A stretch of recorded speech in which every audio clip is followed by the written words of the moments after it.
Okay ma'am, వీలునామా అంటే ఇప్పుడు తన ఇష్ట ప్రకారం తను ఈ పెద్ద కొడుక్కి ఇంత భాగం, చిన్న కొడుక్కి ఇంత భాగం అని అనుకున్నాం. ఇప్పుడు అలా కాకుండా లేదు నాకు తక్కువ వచ్చింది వీళ్ళకి ఎక్కువ వచ్చింది అనుకుని వీళ్ళు కోర్టులో దాన్ని కేసుని వాదించుకోవచ్చా? వేస్తారు. మా అన్నదమ్ముళ్ళకి ఒకవేళ దాంట్లో ఎవరికైనా డిస్ప్యూట్ వచ్చింది అనుకో, ఇద్దరికి భేదాభిప్రాయాలు వచ్చినాయి అంటే అది కోర్టులో వేస్తే, కానీ దీనికి మెయిన్ ఇంపార్టెంట్ ఏంటి అంటే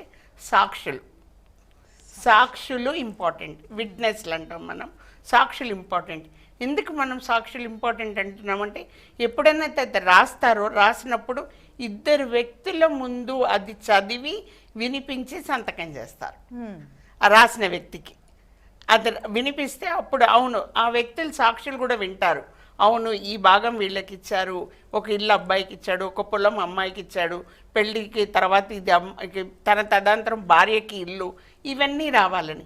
అందుకే అప్పుడు కోర్టుకి వెళ్ళినా కూడా ఫస్ట్ కోర్టు కూడా ఏం అడుగుతుంది అంటే వీలునామాలో సాక్షులు ఎవరు, ఆ సాక్షులను ప్రొడ్యూస్ చేయండి అంటే అప్పుడు సాక్షులు ఇద్దరు చెప్తారు, అవును సార్ మేము ఉన్నాము ఆ రోజు, వీలునామా రాసిన తర్వాత మేము సంతకం చేశాము, ఇది ఆయన మా ముందే జరిగింది.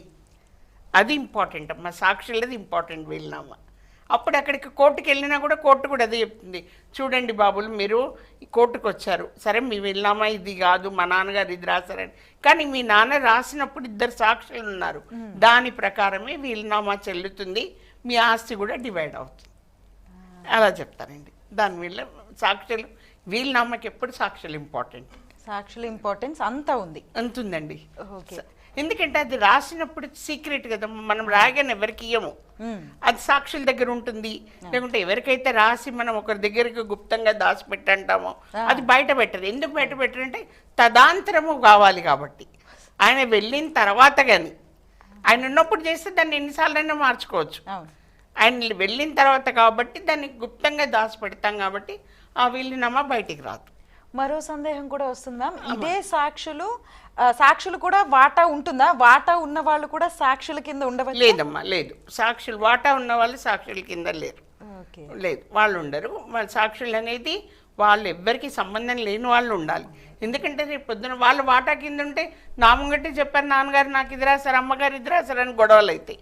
అందుకే వాళ్ళకి అది లేకుండా ఎవరికెవరైతే ఉండకుండా సాక్షులు ఎప్పుడు ఒకరి తరఫున మాట్లాడొద్దు, ఇద్దరికి న్యాయం చేసేవాళ్ళే సాక్షులు.